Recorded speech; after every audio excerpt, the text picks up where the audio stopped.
Doctor గారు, చాలామంది మన సొసైటీలో మందులు వాడుతూ ఉంటారు. వాళ్ళు రంజాన్ నెలలో ఎలా వాడాలి? ఏమైనా చేంజెస్ చేయాలా? ఇది చాలా ఇంపార్టెంట్ క్వెషన్ డాక్టర్ అమీన్ గారు.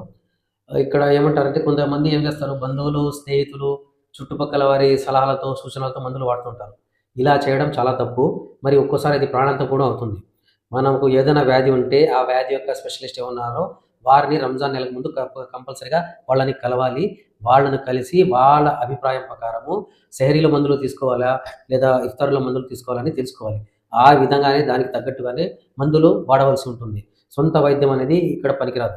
ముఖ్యంగా ఈ మందులు వాడేవారు ఉదాహరణకు థైరాయిడ్ మందులకు సంబంధించిన వారు. థైరాయిడ్ మందులనేది చాలామంది పడిగడుపున తింటారు. అటువంటి వారు థైరాయిడ్‌కి సంబంధించిన మందులను సెహరీకి ఒక 20 నిమిషాల ముందు వాడవలసి ఉంటుంది. ఏదైనా ఇన్ఫెక్షన్ కోసం యాంటీబయాటిక్ వాడుతుంటే వారు వాటిని సెహరీ తర్వాత లేదా ఇఫ్తారీ తర్వాత తీసుకోవాలి. ఖాళీ కడుపు ఉన్నప్పుడు యాంటీబయాటిక్స్ అటువంటివి తీసుకొని రాదు. కొంతమంది మైగ్రేన్ తలనొప్పులుంటాయి. అటువంటి వారు కేవలం మందులు వాడడమే కాకుండా దానితో పాటు తగినంత వాళ్ళకు నిద్ర కూడా కావాలి. మరియు స్ట్రెస్ ఫ్రీ కూడా వాళ్ళు ఉండాలి. అలాగే కొంతమంది బీపీ మందులు వాడుతూ ఉంటారు. బీపీ మందులు వాడేవారు రంజాన్ నెలకు ముందు డాక్టర్‌ని కలిసి సెహరీలో తీసుకోవాలా? లేకపోతే ఇఫ్తార్‌లో తీసుకోవాలా? అని తెలుసుకోవాలి. కొన్ని రకాల బీపీ మందులలో ఈ డయూరెటిక్స్ లాంటివి ఉంటాయి. అంటే మూత్రం అనేది ఎక్కువగా వస్తుంది.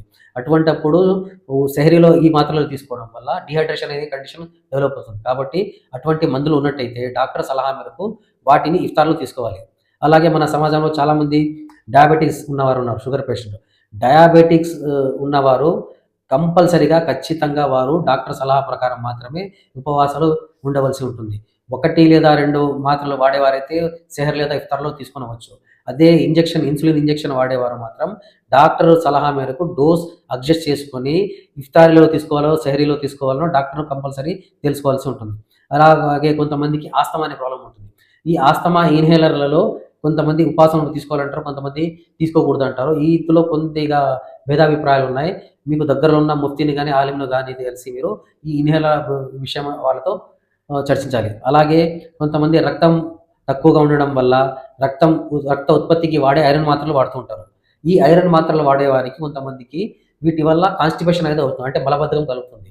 ఈ మలబద్ధకం కాకుండా ఎటువంటి చర్యలు తీసుకోవాలో వారు తమ డాక్టర్‌ను కంపల్సరీ కలిసి దానికి తగ్గట్టు మందులు వాడాల్సి ఉంటుంది.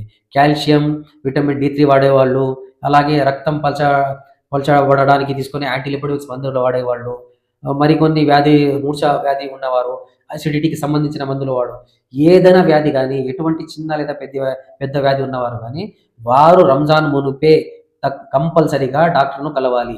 డాక్టర్‌ను కలిసి తమ ఆరోగ్యానికి సంబంధించి వారితో చర్చించాలి. మందులు ఎప్పుడు వాడాలో ఖచ్చితంగా తెలుసుకోవాలి. ఆ తర్వాత అదే సమయంలో సెహరీ లేదా ఇఫ్తార్‌లలో మందులు వాడవలసి ఉంటుంది.